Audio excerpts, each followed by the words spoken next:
बोझ रुला देने वाली कहानी। दोस्तों, कहानी पूरा देखेंगे तभी समझ में आएगा। कविता अपने माता पिता की बहुत लाडली थी। 3 बड़े भाइयों की बहन थी। कोई भी चीज़ मांगने पर उसी वक्त सामने हाजिर हो जाती। पूरे घर में रौब था। उसका पूरे परिवार और नौकरों पर राजकुमारी की तरह हुक्म चलाती थी कविता। स्कूल में भी पूरा रौब था। बड़े घर की लाडली जो थी वह ऐसे ही उसने कॉलेज में दाखिला लिया। उसके ठाठ बाट बड़ी गाड़ी में आना जाना, हर दिन नया फैशन देखकर हर कोई उससे दोस्ती करना चाहता था। थोड़े ही दिनों में उसके बहुत से दोस्त बन गए। पूरे कॉलेज में उसकी अपनी ही एक पहचान थी। इन दिनों उसके घर एक रिश्ता आया। खानदानी लोग थे और पापा की पुरानी जान पहचान थी। उनके साथ कविता के साथ कोई ज़बरदस्ती नहीं थी, पर कविता ने फिर भी हाँ कर दी, क्योंकि वह अपने परिवार से बहुत प्यार करती थी। वह जानती थी कि वह लोग उसका अच्छा ही सोचेंगे। लड़के का नाम राज था। राज काफ़ी पढ़ा लिखा और समझदार लड़का था। ससुराल वाले भी बहुत अच्छे थे। ससुराल में कविता की जगह वैसी ही थी जैसी कि मायके में। कोई भी कार्य कविता की सलाह के बिना नहीं होता था। सबकी लाडली बहू बन गई थी वह। फिर उसके घर एक बेटे का जन्म हुआ। राहुल कविता को जान से प्यारा था। पोता पाकर ससुराल वाले तो फूले नहीं समाते थे। कविता कभी कभी सोचती कि उसकी किस्मत कितनी अच्छी है। उसका हर अपना उसे कितना प्यार करता है। चाहे जीवन में कैसा भी समय आए, मेरे अपने हमेशा मेरे साथ हैं। मैं कभी अकेली नहीं हो सकती। कितनी खुशकिस्मत हूँ मैं। पर शायद कविता की खुशियों की उसकी अपनी ही नज़र लग गई थी। एक दिन वह मायके जाने की जिद कर बैठी। राज को बहुत काम था, लेकिन वह फिर भी उसे ले गया। रास्ते में उनकी गाड़ी अन्य गाड़ी से टकरा गई। कविता, राज और राहुल बहुत बुरी तरह से जख्मी हो गए। काफ़ी दिनों के इलाज के बाद राज और राहुल तो ठीक हो गए, लेकिन कविता पूरी तरह ठीक न हो सकी।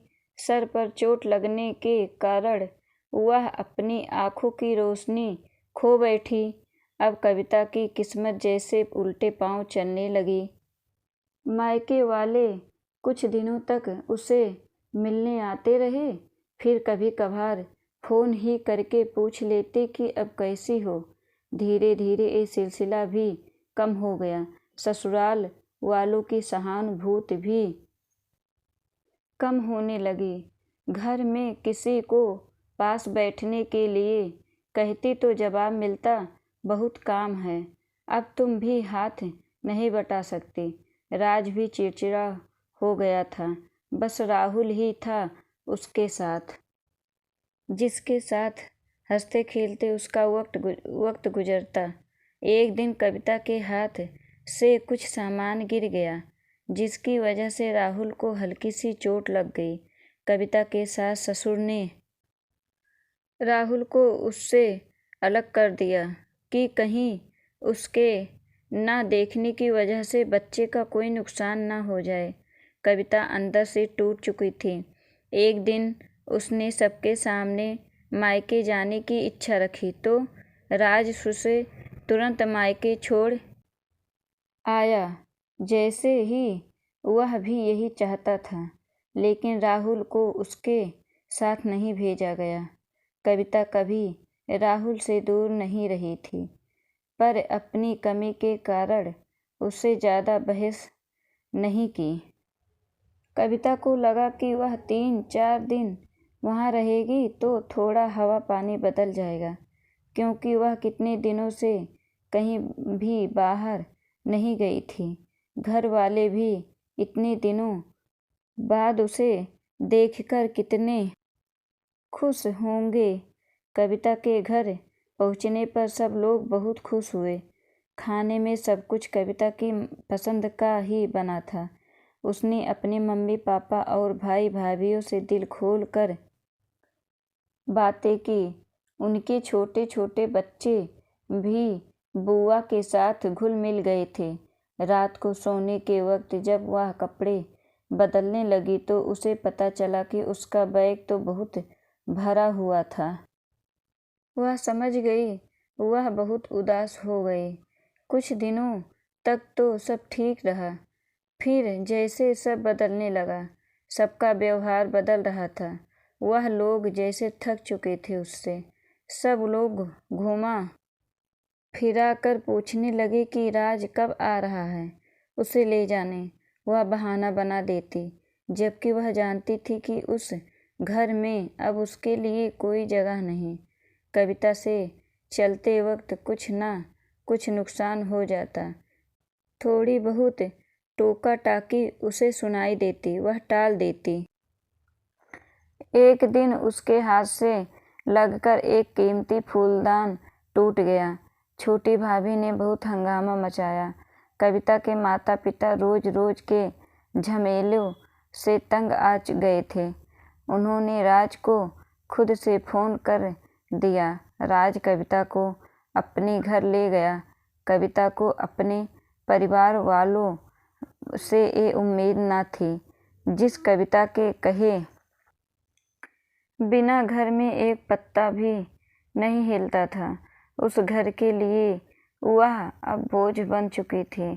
राज के साथ ससुराल आते वक्त वह बहुत खुश थी, क्योंकि वह अपने घर जा रही थी, अपने जिगर के टुकड़े राहुल के पास। परंतु यह खुशी भी कुछ पल की ही थी। सारा बंदोबस्त पहले ही किया हुआ था। कविता को सीधे ऊपर वाले कमरे में पहुंचा दिया गया। राहुल से दूर रहने की सख्त चेतावनी दी गई। एक काम वाली लता को उसकी जिम्मेदारी सौंपी गई, जो उसके खाने पहनने जैसी ज़रूरतों का ध्यान रखती। कविता ज़्यादातर चुप ही रहती। कभी कभी काम वाली लता से थोड़ा बतिया लेती। उसके जरिए राहुल का पता चल जाता। सबकी लाडली बेटी और बहू सबके लिए लाडली से बोझ बन चुकी थी। दोस्तों, कहानी आपको कैसी लगी? लाइक और शेयर करिएगा, सब्सक्राइब ज़रूर करिएगा और बेल आइकन भी दबाइएगा प्लीज़। धन्यवाद।